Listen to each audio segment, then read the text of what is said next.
आम्हाला असं वाटतं की जे शेतकऱ्यांचे जे काही अडीअडचणी आहेत महत्त्वाच्या त्याचं रिपोर्टिंग वरती चुकीच्या पद्धतीने केलं जातंय आणि शेतकऱ्याला हमीभाव मिळत नाही। आजची स्थिती अशी आहे की शेतकऱ्यालाच मुबलक पैसा मिळत नाही।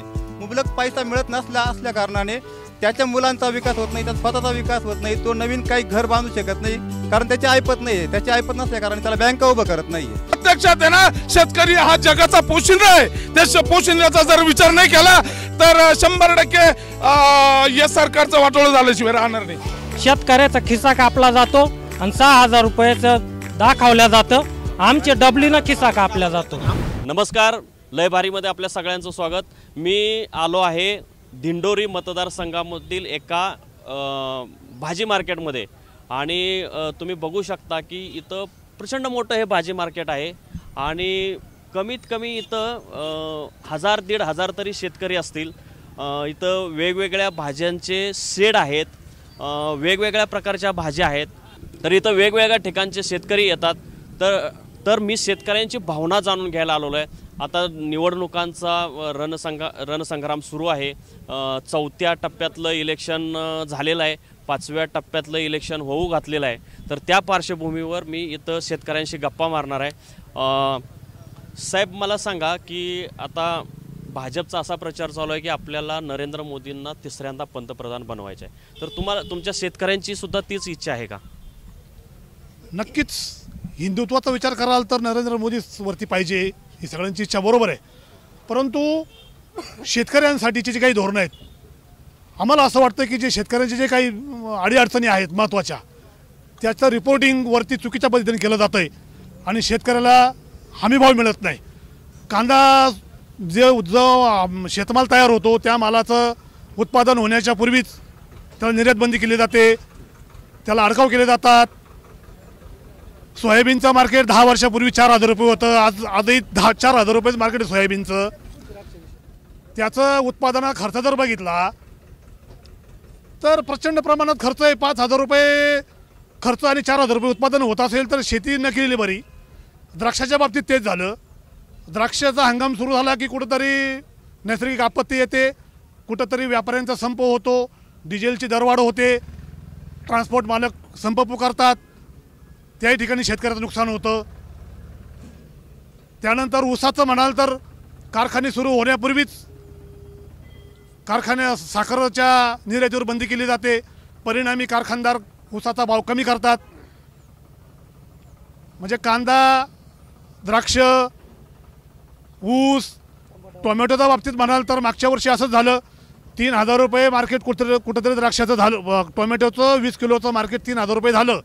परंतु ते किती शेतकऱ्यांकडे माल होता? 1000 म्हणजे 2 शेतकऱ्यांचा माल होता। नुसताच भूमिका अफवा उठवली गेली की नेपाळहून टमाटर आयात केला। खरोखर टोमॅटो हा नेपाळला पिकतो का? पिकत असेल तर किती प्रमाणात पिकतो? आयात करून त्या नावाखाली टोमॅटोचं मार्केट पाडलं गेलं, परिणामी शेतकरी मोडकळी झाला।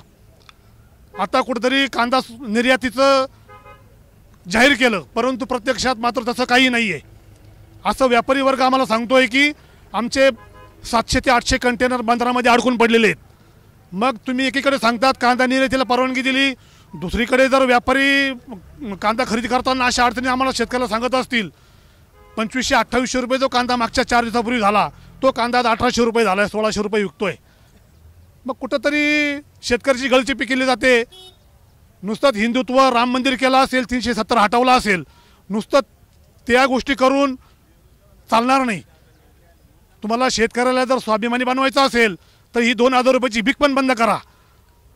शेतकऱ्याच्या शेतमालाला हमीभाव द्या, शेतकरी स्वावलंबी होईल। तुमच्या भीकेची आम्हाला गरज नाही, आम्ही स्वावलंबी आहोत। तुमच्या इथं कपाळाला टिळा आहे, मागे काहीतरी मी सेंडी बघितली। हां, तर याचा अर्थ तुम्ही हिंदुत्ववाद म्हणजे हिंदू आहात आणि धार्मिकता जपता। मग तुम्हाला ह्या शेतीपेक्षा हिंदुत्व, श्रीराम मंदिर हे महत्त्वाचं मानलं पाहिजे ना? हे तर तुमच्या दृष्टीने काय महत्त्वाचं आहे?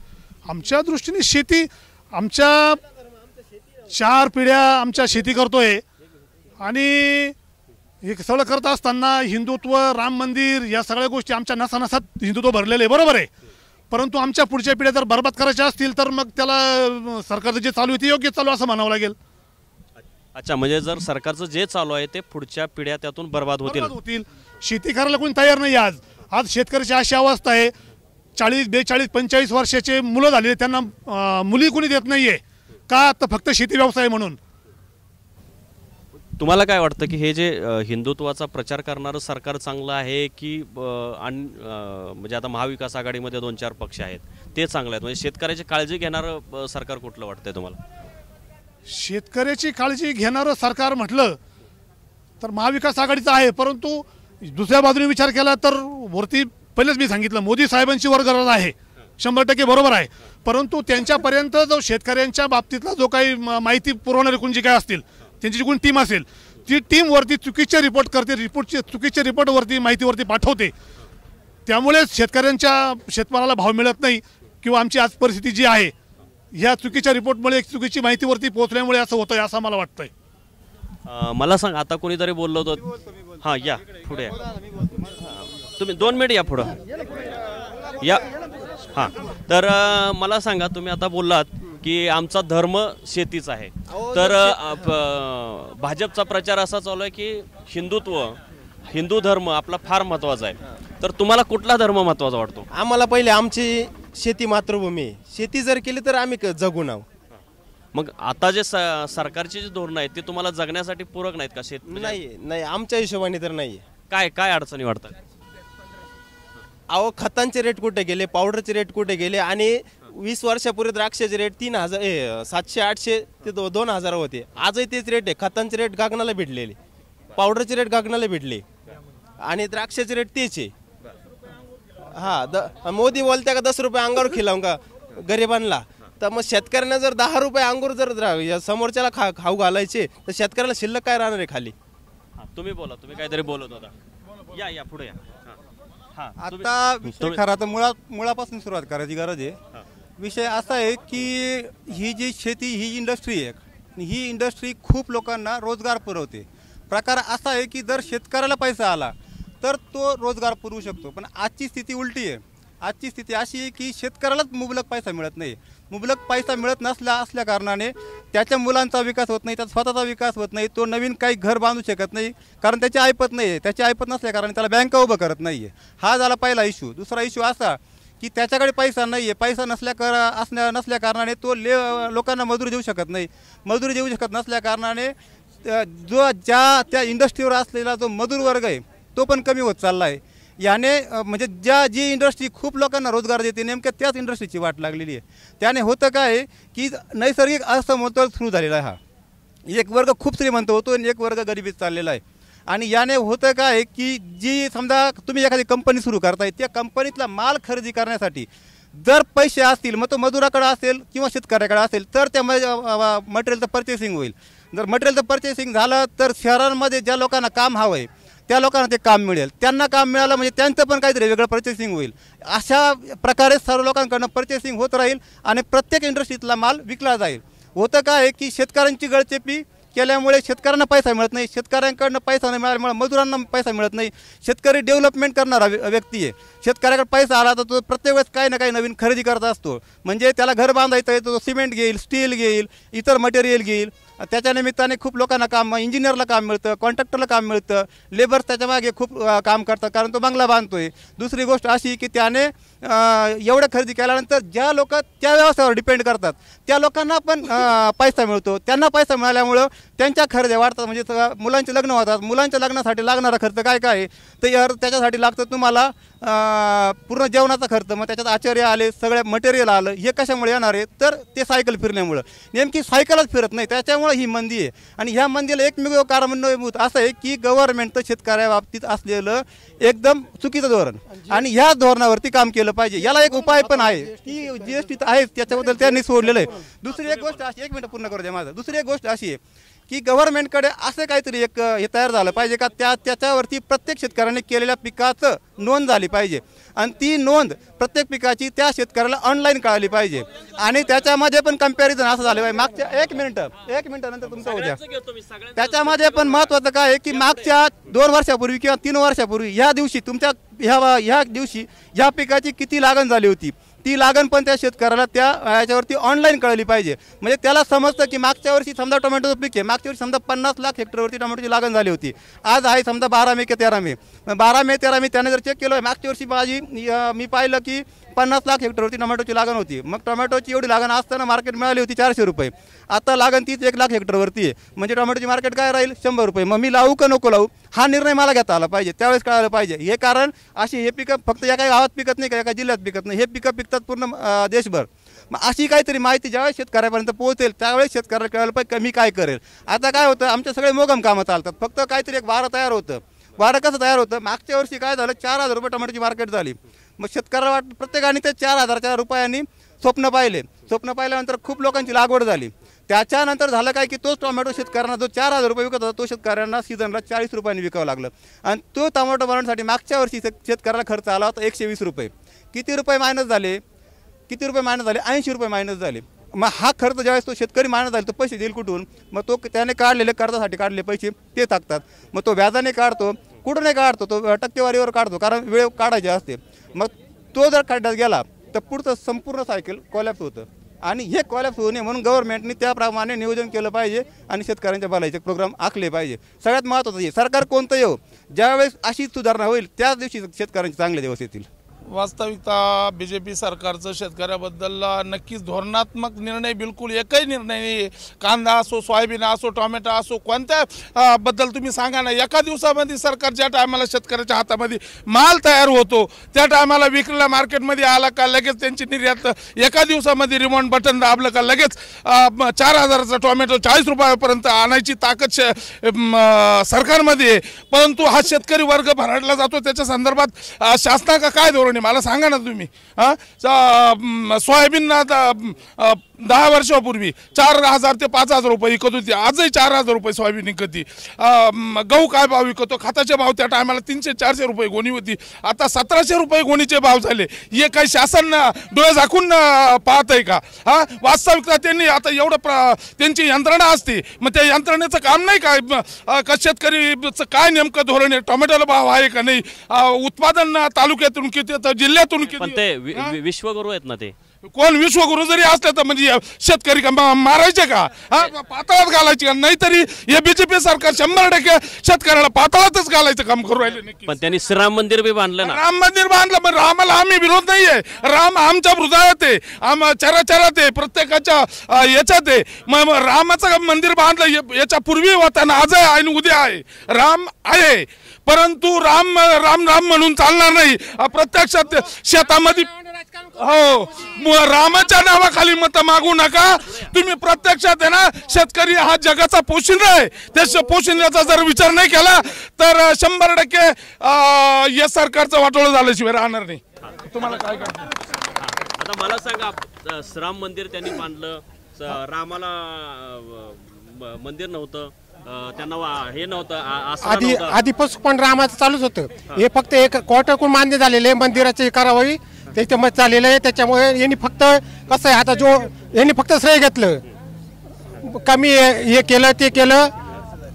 तो कलम सुद्धा काश्मीर तो कलम सुद्धा पहिल्यापासून चालू होतं, त्यांनी फक्त तो मंजूर केला कारण त्याचं पुढचं वर्चस्व आहे त्याचं वालं. सर्व खासदार त्याचे असल्यामुळे त्याने ते सगळं मंजूर करून घेतलं. फक्त आमच्या शेतकऱ्याची वाट लावली एवढं आम्हाला माहिती. फक्त कांद्याचे आता मागं तांबाटी 3,000 रुपये गेले. ज्या टायमाला तांबाटी चालू झाली का बरं त्यांनी निर्यात चालू केली? मग त्यांनी मतदान काय निर्यात काय करू घेऊन येते?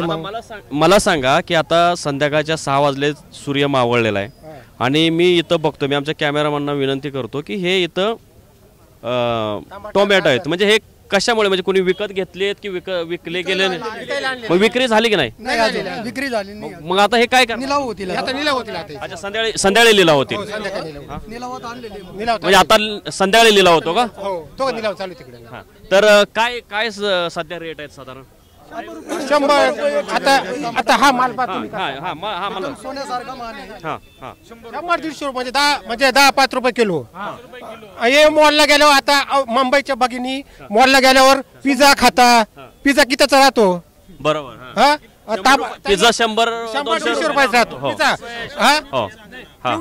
ब्युटी पार्लर मध्ये गेले का? नाही, मी खात नाही. ब्युटी 100-200 रुपये सहज असेल. ब्युटी पार्लर मध्ये गेल्यावर 200 मुलं खातात, मी नाही खात.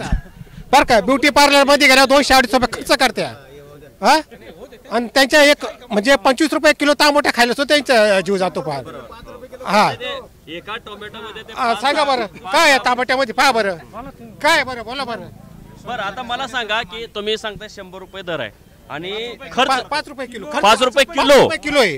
अच्छा, आणि साधारण खर्च किती येतो? अहो खर्च म्हणजे आता विचार कर ना, त्याच्यात मस्त खर्च. आता खर्च काढायला लागला ना तर माझा लहान मुलगा सुद्धा शेती करायला लागेल परत. असे खर्च काढता येणार नाही.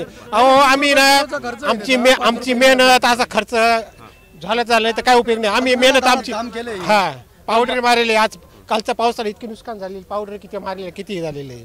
बरं मला सांगा की असं कुठला शेतमाल आहे का, कुठला शेतमाल असा आहे का की ज्याला चांगला दर मिळालाय?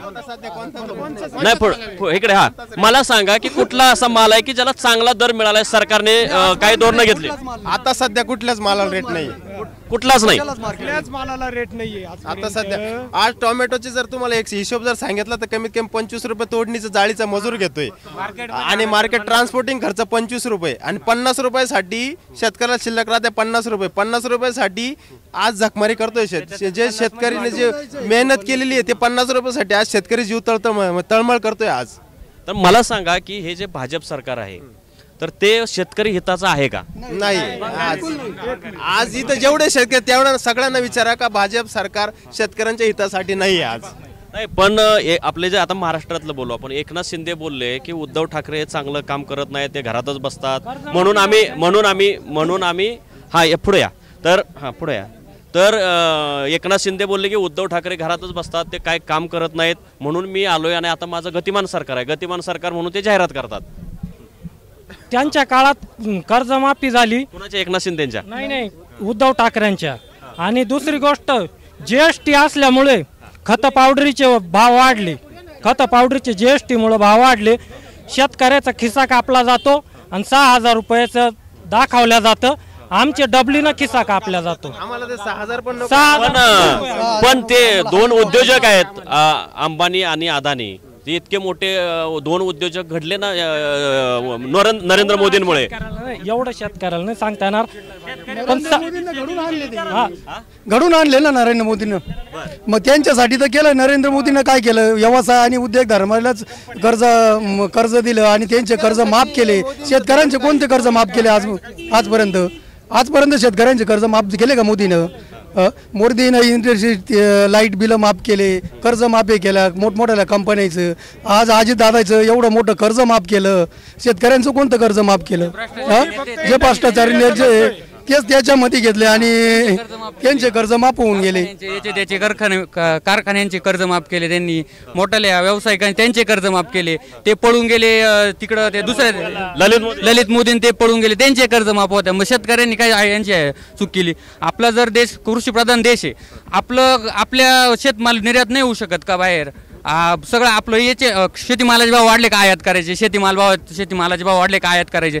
जर इराक देश जर डिझेल पेट्रोल आपल्याला पाठवू शकतो ते, मग आपला माल कृषीप्रधान देश असताना आपण बाहेर पाठवू शकत नाही का? आपल्या शेतकऱ्यांना पैसे होऊ शकत नाही का? असं धोरण आखू शकत नाही का कोणतंही सरकार? प्रत्येक सरकारने आलं का विलक्षण आलं का फक्त शेतकऱ्यांसोबत बोलायचं आणि एकदा सत्तेवर गेले का परत जे आहे तेच करायचं? हे सगळं सरकार, प्रत्येक सरकार असंच करतं. हे चुकीचे धोरण बंद केले पाहिजे सरकारने. व्यापाऱ्यांच्या मुलाखती घेऊन आपण आता शेतकऱ्यांप्रमाणे व्यापारी आले, व्यापाऱ्यांच्या मुलाखती घेऊन टाकून माल घ्यायचाय, माल काय म्हणायचं? काय हे बघा व्यापारी पळाले बघा, व्यापारी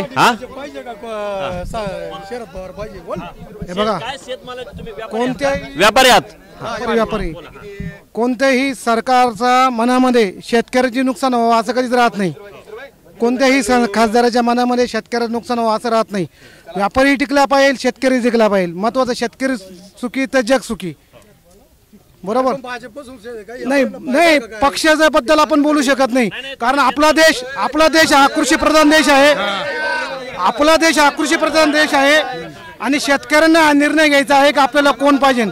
जो शेतकऱ्यांच्या हिताचा तो आपला. आता तुम्ही मला सांगा की शेतमालाला सध्या जो भाव मिळतो तो योग्य आहे का? आणि शेतकरी म्हणतात त्यांचं वाटळ होतंय, पण तुमचं व्यापाऱ्यांचं तरी भलं होतंय का? हे बघा, शेतकऱ्याच्या उत्पन्नावर अवलंबून आम्ही आहोत.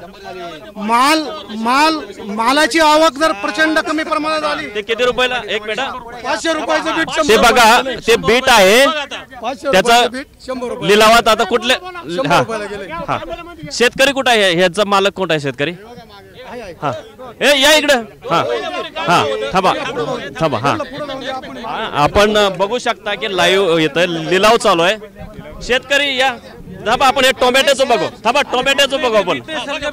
हा टोमॅटोचं बघू आपण बघू शकता. हा थांबा, आपण लाईव्ह बघू.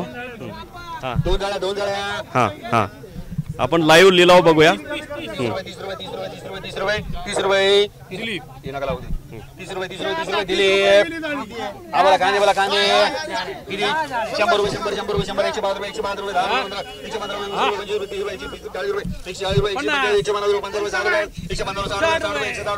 रुपये 150 रुपये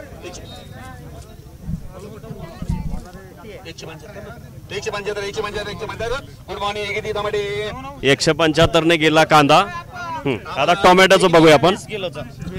20 किलोचा 195 ने 175 कांदा 20 किलोचा टोमॅटो.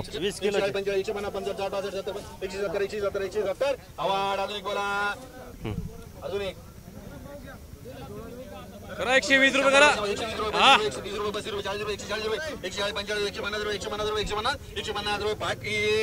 राधे करा. हा तर आता मला सांगा की मी बघितलं हे, मला वाटतं व्यापारी आणि लिलाव करणारे मॅनेजमेंट दोघे होते. हा तर आम्हाला, माझ्यासारख्या पत्रकाराला जो मी 25 वर्ष पत्रकारिता करतो, मला ते उद्धट बोलतायत. तर तुम्हाला शेतकऱ्यांशी कसे वागत असतील? शेतकऱ्याशी वागू कसे बी, पण आज 100 रुपये जर तांबाटा विकतो ते 100 रुपयात शिल्लक काय राहतं आमच्याला. 20 किलो वजन करून द्यायचंय. लिलाव झाला तर ते मला व्यवस्थित महाराष्ट्रातल्या सगळ्या लोकांना समजलं पाहिजे असं सोपं मला करून सांगा. पहिल्यांदा कांद्याचा बघू. हा क्रेट कितीचा आहे? 20 किलोचा कांदा आहे. बर, त्यांनी जे बोलायला सुरुवात केली 30-35 म्हणजे 30-35 रुपये 20 किलोचा भाव होता. हा 20-25 रुपयापासून सुरुवात केली, 50 रुपये गेला 20 किलो कांदा. 20 किलो कांदा 50 रुपयाला गेला. हो 50 रुपयात विकला. आपण त्याला भाडंच तेवढं गेलं असेल आणायला. आता ते कोणी विचारणार त्यांना? हे एवढा मोठा क्रेट 20 रुपयाला 20 रुपयाला 20 किलो 1 रुपया किलो 1 रुपया किलो नाही 1 रुपया किलो ओझर मार्केट आहे. मला हे कळत नाही की तुम्ही शेतकरी शांत कसे राहतात? त्यांना हाणायचं ना दगडाने? काय करायला पाहिजे? या पर्यंत आणलं पाहिजे का? सरकारला आणलं, व्यापाऱ्याला आणलं पाहिजे. आता तुम्ही ठरवा. आता सरकार जर चुकीचं धोरण करू राहिले, हाच विषय. ते येतच नाहीत ना पत्रकारांच्या समोर. यायला पाहिजे ना. आता सोन्यासारखा तांबाटा आहे, हा 100 रुपये जर विकतो, याच्यात काय शिल्लक राहतं? 5 रुपये किलो तांबाटा आहे. जसं कांद्याचं समजून सांगितलं तसं टोमॅटोचं सांगा. हे सुरुवात कितीला केली त्यांनी? 50 रुपयापासून केली आणि 100 रुपये तांबाटा गेला. 20 किलो म्हणजे 5 रुपये किलो पडला. याचा खर्च जर 15-20 रुपये खर्च येतो, किलोला 15-20 रुपये खर्च येतो. आणि हा अवघे पाणी प्यायला नाही, तर ते पाणी आम्ही न नुकसान करतात त्याला पाणी देतोय थेंब थेंब ड्रीपनं. नवी ड्रीप आणून तांबाटा जगावला आहे आणि त्याच्यामध्ये जर 20 रुपये जर खर्च व्हायले, 5 रुपये जर मिळतो तर 15 रुपये लॉस फुटून द्यायचा आम्ही.